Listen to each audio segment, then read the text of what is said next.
Voilà, je me présente, je m'appelle Wilfried, je suis un serviteur de Dieu et aujourd'hui je voudrais vous expliquer une expérience pour vous encourager. Je voudrais vous dire que Jésus guérit encore. Jésus est capable de remettre la joie dans une famille, dans un foyer. Il y a quelques semaines en arrière, on s'est retrouvé à une retraite des foyers. Et puis quand on était là-bas, il y avait une petite fille qui était malade dans l'hôpital juste à côté. Et puis la famille ont prié, les cousins, les oncles, toute la famille a prié, les amis ont prié, la mission a prié. Et vous savez que Dieu a un temps des fois. Et c'est pas plus un homme que l'autre, mais des fois Dieu a un temps. Et puis il veut montrer des fois sa puissance par quelque chose. Et ça, on ne peut pas en vouloir à Dieu de bénir en son temps à lui. La Bible dit qu'il y a un temps pour tout. Un temps pour naître, un temps pour mourir. Un temps pour prendre et un temps pour donner. Et puis Dieu a son temps à lui. Et je voudrais vous dire que ce jour-là, on a fait la réunion avec les copains le soir. On a fait une petite réunion de jeunes. Et il y avait le frère de la petite qui était dans la réunion. Et puis le frère de la petite, depuis quelques jours, voilà, des mauvaises nouvelles sur mauvaises nouvelles. Puis la petite était dans le coma et les docteurs disaient que pour elle c'était fini. Ils disaient à la famille qu'elle ne vivrait pas, que la maladie était trop forte en elle et puis que le traitement c'était compliqué. C'est ce que la famille a dit par rapport à cette maladie. Et puis un soir, on a fait la réunion et le frère a venu nous poser cette question. Est-ce que vous voudriez venir prier pour ma petite sœur à l'hôpital? Et puis nous, de tout notre cœur, on voulait, mais après on ne voulait pas embêter la famille, les gens qui étaient autour. Et puis le petit a téléphoné à son père. Et son père lui a dit oui, on veut que quelqu'un vienne prier. Et du coup, on s'est rendu le soir même à l'hôpital, il était tard le soir. Et quand on s'est approché de la famille qui était là, on a commencé à expliquer des expériences. On a commencé à dire que Dieu était vivant, qu'il pouvait tout changer. Et puis j'ai expliqué mon expérience. Moi qui vous parle, je suis né sourd. Et un jour, il y a un pasteur qui est venu, il a témoigné à mes parents que Jésus était vivant et qu'il était capable de guérir toutes les maladies. Et à ce moment-là, les pasteurs ont prié pour moi et le lendemain matin, j'entendais. Ça, c'est le miracle de Dieu. La médecine ne pouvait rien faire pour moi, j'aurais jamais dû entendre, mais Jésus m'a fait entendre pour qu'un jour j'entende sa parole, comme toi tu vas entendre la sienne. J'ai grandi, j'ai eu 3 ans et demi. Et à cet âge-là, j'ai été atteint d'un cancer généralisé du sang et de la moelle osseuse. Et les docteurs ont dit à mes parents, si vous avez d'autres enfants, accrochez-vous à eux parce que lui va mourir. Et des pasteurs ont venu. Et ils ont prié pour moi au nom de Jésus et j'ai été totalement guéri.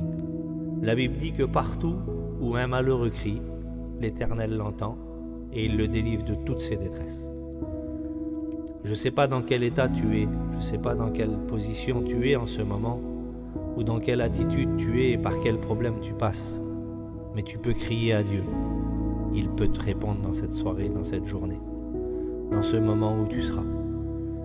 Et puis là, on a pu témoigner à cette famille. Puis là, le père de la petite s'est levé comme ça, il a dit « Allez, rentrez dans la chambre, priez pour elle ». Puis on est rentré dans la chambre, 2 serviteurs de Dieu, avec le frère Jonathan Blandel aussi. Et quand on est rentré dans la chambre, à ce moment-là, il y avait d'autres garçons qui étaient restés dehors, comme le frère Weddle. Et puis ils priaient le Seigneur avec les gens qui étaient là autour. Et nous, on s'est mis à prier. On est rentré dans la chambre, on lui a imposé les mains, on l'a regardée comme ça, elle a 16 ans. Et j'ai une petite de cet âge-là, moi. Puis je l'ai pris dans mes bras comme ça, la petite, là. Puis je priais pour elle comme si c'était ma petite à moi. Et puis je disais, Seigneur, je t'en supplie, étends tes mains sur elle, je veux voir le miracle, je voudrais juste la voir ouvrir ses yeux ou bouger.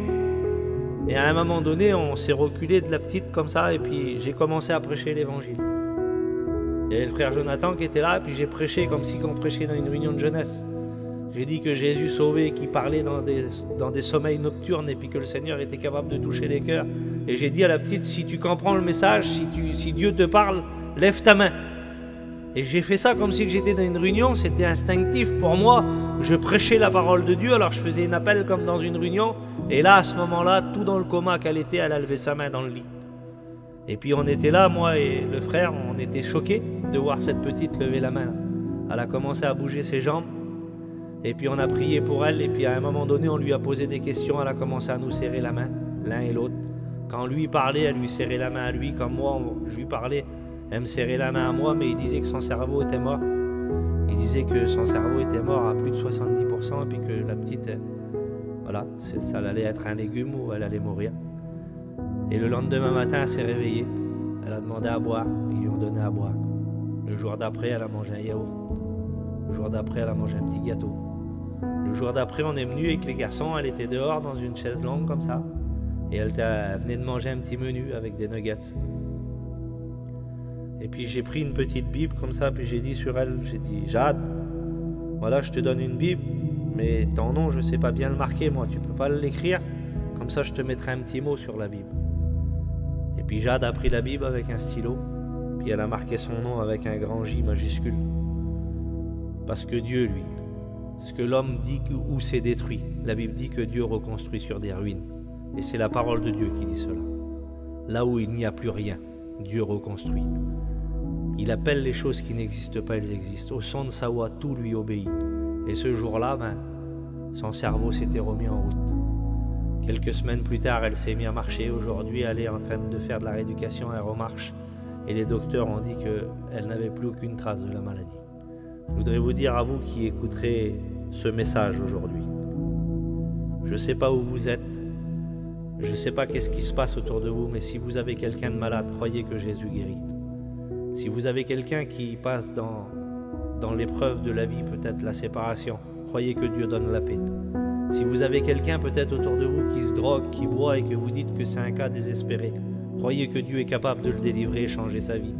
Parce que la Bible dit qu'il n'a pas changé. Il est le même hier, aujourd'hui et dans l'éternité. Et pour toi qui vas écouter ce message, tu seras aujourd'hui. N'oublie pas l'aujourd'hui de Dieu. Il dit ne remets pas à demain ce que tu peux faire aujourd'hui. Que Dieu vous bénisse à chacun.